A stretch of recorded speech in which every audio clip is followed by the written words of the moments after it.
क्यों नहीं बचा पाए अर्जुन अपने ही पुत्र अभिमन्यु की जान? चक्रव्यूह का रहस्य जिसने महाभारत का रुख बदल दिया।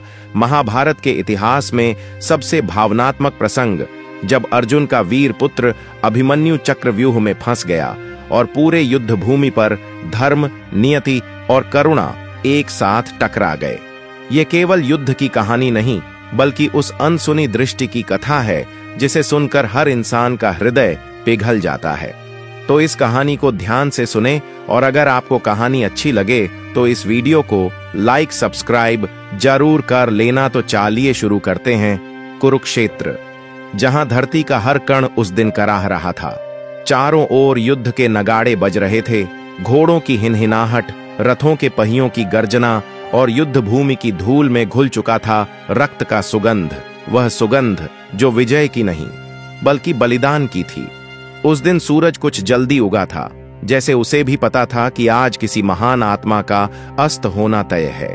अर्जुन उस समय युद्ध भूमि से दूर थे, सिंधु के राजा जयद्रथ से युद्ध करने गए थे।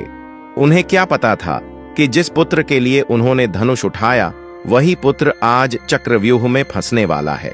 दृश्य पांडवों का शिविर। सुभद्रा उस समय यज्ञ कुंड के पास बैठी थीं। हाथों में कृष्ण की दी हुई माला थी और मन में एक अजीब सी अशांति। उन्होंने द्वारका से आए संदेशवाहक से पूछा, क्या अर्जुन कुशल हैं? संदेशवाहक ने उत्तर दिया, हाँ माता, वे तो विजय की ओर बढ़ रहे हैं। लेकिन सुभद्रा का मन न जाने क्यों कांप उठा। उन्हें लगा जैसे दूर कहीं अभिमन्यु की आवाज पुकार रही है, मां, आज मैं लौटकर नहीं आऊंगा। रणभूमि का दृश्य उस दिन कौरवों ने योजना बनाई थी। चक्रव्यूह, एक ऐसा युद्ध रूप जो देवताओं ने भी कभी नहीं तोड़ा था। भीष्म, द्रोण, कर्ण, अश्वत्थामा, कृपाचार्य सब तैयार थे। दुर्योधन मुस्कुरा रहा था। आज पांडवों के पास अर्जुन नहीं है और चक्रव्यूह को तोड़ना किसी के बस की बात नहीं। युधिष्ठिर ने सैनिकों को बुलाया। कौन है जो चक्रव्यूह में प्रवेश कर सकता है? सब मौन थे। केवल एक आवाज उठी, मैं जाऊंगा मातुल। वह आवाज थी अभिमन्यु की। 16 वर्ष का वह बालक जो अपने पिता अर्जुन का प्रतिरूप था, उसी की चाल, वही दृष्टि, वही तेज। परंतु नियति का लेख कुछ और था। अभिमन्यु का संकल्प। अभिमन्यु ने कहा, मुझे पता है, चक्रव्यूह में प्रवेश का मार्ग मैंने मां के गर्भ में ही सीखा था, पर निकलने का मार्ग अधूरा रह गया था। मां सो गई थीं और वह ज्ञान अधूरा रह गया। भीम ने कहा, बेटा, यह बहुत बड़ा जोखिम है। अभिमन्यु मुस्कुराया, जो अर्जुन का पुत्र है वह भय से पीछे नहीं हटता मामा। युधिष्ठिर की आंखें भीग उठीं। उन्होंने कहा, जाओ बेटा, धर्म तुम्हारे साथ है। श्री कृष्ण और सुभद्रा का संवाद। द्वारका में। उसी समय द्वारका में श्री कृष्ण मौन ध्यान में थे। सुभद्रा दौड़ती हुई आईं। भैया, मेरा हृदय कांप रहा है। मुझे लग रहा है कि अभिमन्यु पर कोई संकट आने वाला है। कृष्ण ने आंखें खोलीं और मुस्कुराते हुए बोले, बहन, जिसे नियति चुन ले उसे कोई नहीं रोक सकता। तुम्हारा पुत्र धर्म की रेखा पर चला है। अब उसके हर कदम पर मैं स्वयं साक्षी हूं। सुभद्रा रो पड़ी। तो क्या तुम उसे बचाओगे नहीं माधव? कृष्ण ने धीरे से कहा, अगर मैं उसे बचा लूं तो इतिहास कभी न जन्म ले। अर्जुन का तेज अपूर्ण रह जाएगा और महाभारत अधूरा। रणभूमि में चक्रव्यूह। अभिमन्यु रथ पर सवार हुआ। घोड़ों की टापों से धरती कांप उठी। उसकी आंखों में जोश नहीं, एक अद्भुत शांति थी, जैसे वह जानता हो कि वह मृत्यु से मिलने जा रहा है, पर वह मृत्यु भी उसके आगे नतमस्तक होगी। वह चक्रव्यूह के पहले द्वार में प्रवेश करता है। तीर चलाते हुए वह द्रोण के सैनिकों को पछाड़ देता है। दूसरा, तीसरा द्वार पार करता है। भीष्म पितामह चकित हैं। यह बालक अर्जुन से भी तेज है। कौरवों की सेना डगमगाने लगी, पर द्रोणाचार्य शांत थे। रुको, जब यह छठे द्वार तक पहुंचेगा तब इसे कोई नहीं निकाल पाएगा। नियति का जाल। उस समय अर्जुन दूर सिंधु के राजाओं से युद्ध कर रहे थे। जयद्रथ ने प्रतिज्ञा ली थी, आज अगर अर्जुन रणभूमि में लौटे तो मैं उनके रथ को रोक दूंगा। वह वरदान प्राप्त था, कृष्ण के बिना कोई उसे रोक नहीं सकता था। कृष्ण ने अर्जुन से कहा, पार्थ, युद्ध का यह दिन नियति की रचना है। तुम यहां बंधे रहो, क्योंकि धर्म का एक अध्याय वहां लिख रहा है। अर्जुन बेचैन थे। माधव, मुझे अपने पुत्र की चिंता हो रही है। कृष्ण ने गंभीर स्वर में कहा, जिस पुत्र को तुमने युद्ध सिखाया है उसे अब धर्म सिखाना है। अभिमन्यु की वीरता अब अभिमन्यु चक्रव्यूह के मध्य पहुंच चुका था। उसके तीर बिजली की तरह बरस रहे थे। कौरवों के रथ टूट गए, सैनिक भागने लगे। यह दृश्य देखकर स्वयं कर्ण भी विचलित हुआ। कर्ण ने कहा, यह बालक अर्जुन का नहीं, स्वयं देवताओं का अंश प्रतीत होता है। द्रोण बोले, पर याद रखो, यह बालक अकेला है। सभी योद्धा एक साथ उस पर टूट पड़े। कर्ण, द्रोण, कृपाचार्य, अश्वत्थामा, शकुनी और जयद्रथ, धर्म के विरुद्ध सबने मिलकर एक अकेले बालक पर आक्रमण किया। अभिमन्यु का धनुष टूट गया, रथ चकनाचूर हो गया, घोड़े मारे गए। वह तलवार लेकर दौड़ा, कौरवों की सेना में अकेला पर दहाड़ता हुआ शेर। दूर कहीं अर्जुन के तीर उड़ रहे थे, पर उनके मन में अशांति थी। कृष्ण ने देखा, अर्जुन का ध्यान बार बार रणभूमि से हटकर किसी अदृश्य दिशा में जा रहा है। कृष्ण बोले, पार्थ, अपने तीर चलाओ, यह युद्ध अभी समाप्त नहीं हुआ। अर्जुन ने उत्तर दिया, माधव, मुझे लग रहा है कोई मुझे पुकार रहा है। उसी समय हवा के झोंके में अभिमन्यु की कराहती हुई आत्मा की लहर आई। पिताश्री। कृष्ण ने आंखें बंद कर लीं। वे जानते थे नियति ने अपना पृष्ठ लिख दिया है। अभिमन्यु का अंत अभिमन्यु को घेर लिया गया था। उसके सभी अस्त्र नष्ट हो चुके थे। उसने रथ का पहिया उठाया और उसे ढाल बनाकर युद्ध करने लगा। भीम ने कहा था, अर्जुन जैसा साहस किसी में नहीं, पर उस दिन इतिहास ने कहा, अर्जुन से भी बड़ा वीर उसका पुत्र था। कौरवों ने उसे चारों ओर से घेर लिया। जयद्रथ ने निकास द्वार बंद कर दिया। अभिमन्यु के प्रहार से कर्ण का कवच छटक गया। अश्वत्थामा पीछे हट गया, पर द्रोणाचार्य के संकेत पर सबने मिलकर उस पर वार किया। तीरों की वर्षा के बीच अभिमन्यु गिर पड़ा, पर मुस्कुरा रहा था। उसके होठों पर आखिरी शब्द थे, पिताश्री, मैंने धर्म निभा दिया। और उसी क्षण अर्जुन का धनुष थम गया। कृष्ण ने आंखें झुका लीं। सूर्य अस्त होने लगा और कुरुक्षेत्र की भूमि पर हवा ठहर गई। कृष्ण ने कहा, पार्थ, तुम्हारा पुत्र चला गया, पर उसने जो किया वह तुम्हारे अर्जुन होने को सार्थक कर गया। अर्जुन के आंसू रुक नहीं रहे थे। उन्होंने केवल इतना कहा, माधव, अगर मेरा पुत्र धर्म के लिए मरा है तो कल तक दुर्योधन और जयद्रथ जीवित नहीं रहेंगे। कृष्ण ने देखा, अर्जुन की आंखों में अब सिर्फ प्रेम नहीं, प्रतिज्ञा की ज्वाला थी। सुभद्रा का रोदन दूर द्वारका में सुभद्रा चिल्ला उठी, भैया! उनकी माला टूटकर जमीन पर गिर गई। कृष्ण उसी क्षण मौन हो गए।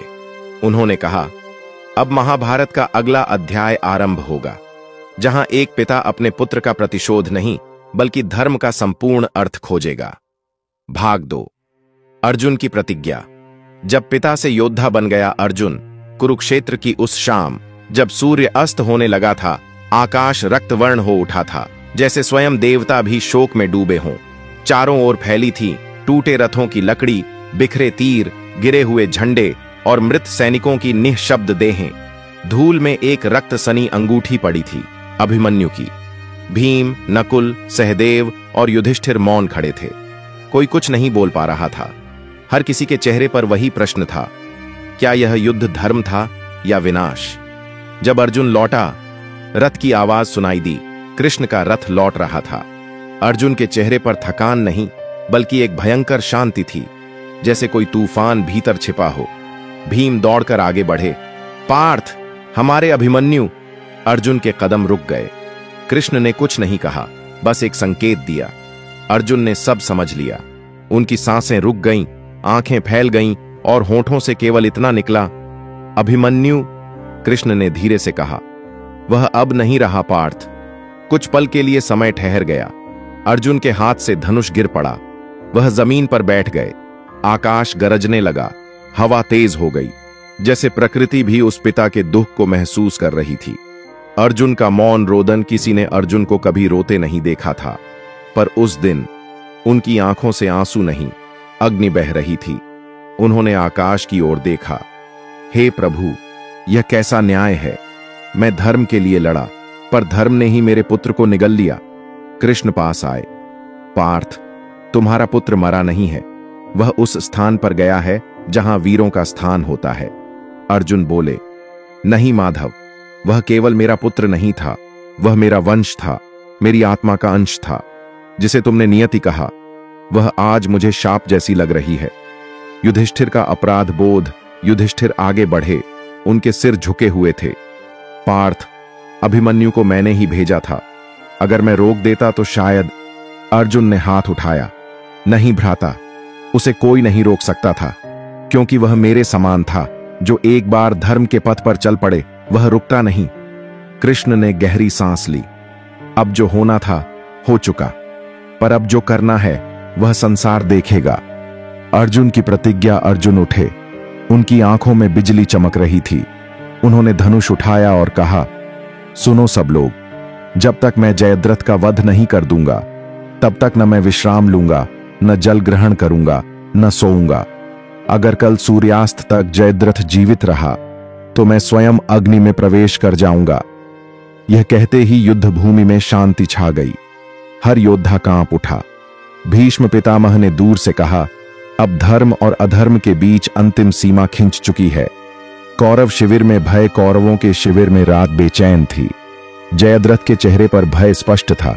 वह दुर्योधन के पास जाकर बोला, राजन, अर्जुन ने प्रतिज्ञा ली है, अगर वह कल मुझ तक पहुंच गया तो मैं जीवित नहीं बचूंगा। दुर्योधन हंसा, मत डरो, हमारे पास द्रोणाचार्य हैं, कर्ण है, अश्वत्थामा है और चक्रव्यूह जैसा विन्यास कल फिर बनाया जाएगा। कोई भी अर्जुन को तुम तक नहीं पहुंचने देगा। शकुनी मुस्कुराया, जयद्रथ का भय हमारे लिए लाभ है, क्योंकि जितना वह डरेगा उतनी ही सावधानी से सेना लड़ेगी। पर कर्ण शांत था।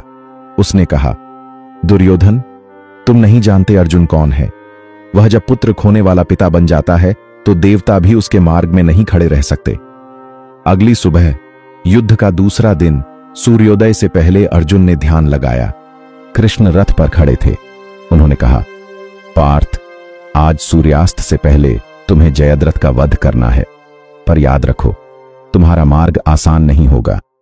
अर्जुन ने आंखें खोली। माधव, आज अगर मैंने अपने पुत्र की आत्मा को न्याय नहीं दिलाया तो मैं अर्जुन कहलाने योग्य नहीं। कृष्ण मुस्कुराए, तो फिर रथ चलाओ। पार्थ, आज कुरुक्षेत्र फिर बोलेगा। रणभूमि का विस्फोट, शंखनाद हुआ। आकाश में तीरों की वर्षा, धरती पर घोड़ों की टापों की गरज। कौरवों ने फिर वही चक्रव्यूह रचना की। द्रोण उसके द्वार पर थे, भीष्म और कर्ण किनारों पर, और मध्य में जयद्रथ जो कांप रहा था। कृष्ण ने अर्जुन से कहा, पार्थ, यह चक्रव्यूह वैसा नहीं जैसा कल था। आज यह मृत्यु का जाल है। अर्जुन ने उत्तर दिया, माधव, कल मेरा पुत्र उस जाल में गया था, आज उसका पिता उसे भेदने आया है। अर्जुन का प्रहार। अर्जुन ने गांडीव उठाया। तीरों की बौछार से हवा फटने लगी। द्रोण के सामने खड़े हुए और बोले, गुरुदेव, कल आपने मेरे पुत्र को रोकना नहीं चाहा, आज मैं आपको नहीं रोकूंगा, क्योंकि यह धर्म का युद्ध है। द्रोण बोले, अर्जुन, तुम जानते हो मैंने कर्तव्य निभाया। अभिमन्यु वीर था, पर युद्ध नियमों से नहीं, नियति से जीता जाता है। अर्जुन ने कहा, तो आज नियति बदलने आया हूं। यह कहते हुए उन्होंने द्रोण की सेना को तोड़ डाला। भीम गर्जना करते हुए आगे बढ़े। सहदेव और नकुल ने पक्ष संभाला। धरती फिर से कांप उठी। सूर्य की चाल और अर्जुन की बेचैनी। सूर्य आकाश में धीरे धीरे पश्चिम की ओर बढ़ रहा था। कृष्ण बार बार अर्जुन को देख रहे थे। उनकी दृष्टि गंभीर थी। अर्जुन ने पूछा, माधव, कितना समय शेष है? कृष्ण बोले, 3 प्रहर और पार्थ। अर्जुन ने कहा, बस 3 प्रहर में मुझे अपने पुत्र की आत्मा को शांति देनी है। अचानक अश्वत्थामा सामने आया। अर्जुन, कल तुम्हारे पुत्र ने वीरता दिखाई थी, पर आज देखो उसका पिता क्या कर सकता है। अर्जुन मुस्कुराए, मैं वही करूंगा जो एक पिता करता है, अन्याय का अंत। एक ही प्रहार में अर्जुन ने अश्वत्थामा का रथ तोड़ दिया। कृष्ण बोले, पार्थ, आज तुम्हारी आंखों में धर्म नहीं, अग्नि है। अर्जुन ने उत्तर दिया, कभी कभी अग्नि ही धर्म होती है माधव। जब सूर्य ढलने लगा, सूर्य की लालिमा गहराने लगी थी। कृष्ण चिंतित थे। जयद्रथ अब भी कौरवों के बीच छिपा हुआ था। कृष्ण बोले, पार्थ जल्दी करो, सूर्य अस्त होने वाला है। अर्जुन ने तीरों की ऐसी वर्षा की कि धूल का तूफान उठ गया। भीम ने मार्ग साफ किया। कृष्ण ने रथ को जयद्रथ की दिशा में मोड़ दिया। पर अचानक जयद्रथ के आगे भीष्म, कर्ण और द्रोण एक साथ आ गए। तीनों महायोद्धा एक पिता के मार्ग में दीवार बनकर खड़े थे। कृष्ण बोले, पार्थ समय जा रहा है। अर्जुन ने आंखें बंद की और एक दिव्य तीर निकाला, पाशुपतास्त्र। उसकी चमक से आकाश दहक उठा। द्रोण और भीष्म पीछे हट गए। कर्ण ने कवच उठाया, पर तीर की गति से हवा जल उठी। सूर्यास्त और कृष्ण की लीला। जयद्रथ मुस्कुराया। अर्जुन, सूर्य अस्त हो चुका है, तुम्हारी प्रतिज्ञा टूट गई। सभी कौरव हंस पड़े। दुर्योधन चिल्लाया, देखो अर्जुन हार गया। अर्जुन ने निराश होकर सिर झुका लिया। कृष्ण ने शांत स्वर में कहा, पार्थ ऊपर देखो। अर्जुन ने देखा। सूर्य अस्त नहीं हुआ था, वह केवल कृष्ण की माया से ढका हुआ था। कृष्ण बोले, अब समय है पार्थ। अर्जुन ने जयद्रथ की ओर तीर उठाया और कहा, यह तीर उस पिता की ओर से है जिसने अपना पुत्र खो दिया और अब धर्म को फिर से जीवित कर रहा है। तीर चला, आकाश गूंज उठा। जयद्रथ का सिर धड़ से अलग हो गया और मीलों दूर जाकर उसके पिता की गोद में गिरा। प्रतिज्ञापूर्ण सूर्यास्त हुआ। कृष्ण ने मुस्कुराते हुए कहा, पार्थ तुम्हारी प्रतिज्ञा पूर्ण हुई। अर्जुन ने आकाश की ओर देखा। अभिमन्यु, अब शांति से सोना। तुम्हारा पिता ने तुम्हारे अधूरे युद्ध को पूरा कर दिया। कृष्ण ने गहराई से देखा। पार्थ, तुमने पुत्र का बदला नहीं लिया, तुमने धर्म का मान रखा। रात का मौन रात उतर चुकी थी। युद्ध भूमि शांत थी। कृष्ण ने कहा, अब महाभारत का नया अध्याय शुरू होगा, जहां अर्जुन सिर्फ योद्धा नहीं, एक पिता, एक तपस्वी और एक चेतना बन चुका है। अर्जुन ने उत्तर दिया, माधव, अब मैं जान गया, कभी कभी जीत भी हार होती है और हार में ही धर्म की जीत छिपी होती है। कुरुक्षेत्र का मैदान जल रहा था। धूल और रक्त से भरा वातावरण जैसे किसी अंत की भविष्यवाणी कर रहा था। आकाश में सूर्य तप रहा था, मानो स्वयं भी इस युद्ध को देख व्याकुल हो उठा हो। अभिमन्यु का रथ बिजली की तरह गति कर रहा था। उसकी आंखों में तेज था, पर चेहरे पर दृढ़ता, जैसे वह जानता हो कि आज कुछ ऐसा होगा जो युगों तक याद किया जाएगा। भीष्म पितामह ने देखा और बोले, यह बालक नहीं, यह अग्नि है। अर्जुन की संतान नहीं, तप का परिणाम है। पर उसी क्षण द्रोणाचार्य ने कहा, परंतु यह भी जान लो, इस अग्नि को बुझाने का विधान भी विधाता ने रचा है। चक्रव्यूह के द्वार पर कौरवों की सेना ने अभिमन्यु को घेर लिया। जयद्रथ ने द्वार बंद कर दिया ताकि कोई पांडव भीतर प्रवेश न कर सके। युधिष्ठिर और भीम चीख उठे, जयद्रथ, यह अधर्म है, द्वार खोलो। पर जयद्रथ हंसा, आज अर्जुन का पुत्र अकेला रहेगा, जैसे कल हमारे वीर अकेले रहे थे। ध्वनि गूंजी और अभिमन्यु का रथ भीतर प्रवेश कर गया, अकेला। उस क्षण सूर्य मानो स्थिर हो गया। अभिमन्यु की भीषण गर्जना। अभिमन्यु ने अपना धनुष उठाया और आकाश गूंज उठा। उसकी पहली बाण वर्षा ने कौरवों की 10 टुकड़ियां समाप्त कर दी। दुशासन का रथ चूर चूर हुआ। अश्वत्थामा पीछे हट गया और कर्ण ने पहली बार भौहें तानी। कर्ण बोला, यह बालक नहीं, यह अर्जुन की छाया है, परंतु आज मैं इसे स्वयं परास्त करूंगा। अभिमन्यु मुस्कुराया, छाया नहीं, मैं सत्य हूं, तुम्हारे अधर्म का अंत हूं। कर्ण बनाम अभिमन्यु दोनों का रथ आमने सामने आया। आकाश में बाणों का जाल फैला। एक एक बाण बिजली की तरह टकरा रहा था। कर्ण ने सोचा, यह तो अर्जुन की चालों को भी पहचानता है, ऐसा कैसे? अभिमन्यु ने कहा, कर्ण, क्या तुम्हें याद है, जब मैंने पहली बार धनुष उठाया था तो मां ने कहा था, तुम्हारे शौर्य में वही ज्वाला है जो सूर्य के रथ में है, और आज वही ज्वाला तुम्हारे सामने है। कर्ण के मन में कुछ हिला। वह बाण रोकते हुए बोला, तुम्हारी वाणी में कुछ ऐसा है जैसे मेरे अपने हृदय की प्रतिध्वनि, पर युद्ध में कोई भाव नहीं। दोनों ने पुनः धनुष उठाया और भूमि कांप उठी। भीष्म का मौन, द्रोण की दुविधा। भीष्म पितामह चुप थे। द्रोणाचार्य ने कहा, यदि यह बालक जीवित रहा तो कौरवों का पतन निश्चित है। कर्ण ने कहा, पर यह अर्जुन का पुत्र है गुरुजी, अकेले बालक पर प्रहार करना क्या धर्म है। द्रोण बोले, युद्ध में धर्म वही जो विजय लाए। कर्ण मौन हो गया। उसकी आंखों में द्वंद्व था। एक तरफ उसका वचन दुर्योधन के प्रति, दूसरी तरफ किसी अनजाने रक्त का खिंचाव। अभिमन्यु का रहस्य। अभिमन्यु ने एक एक कर सभी को पछाड़ दिया। कौरवों की सेना के बीच उसका रथ ऐसे घूम रहा था जैसे अग्नि का चक्र। अश्वत्थामा बोला, गुरुदेव, यह संभव नहीं, यह बालक मानव नहीं। द्रोण बोले, सत्य कहां? इसमें किसी दिव्य आत्मा की छाया है।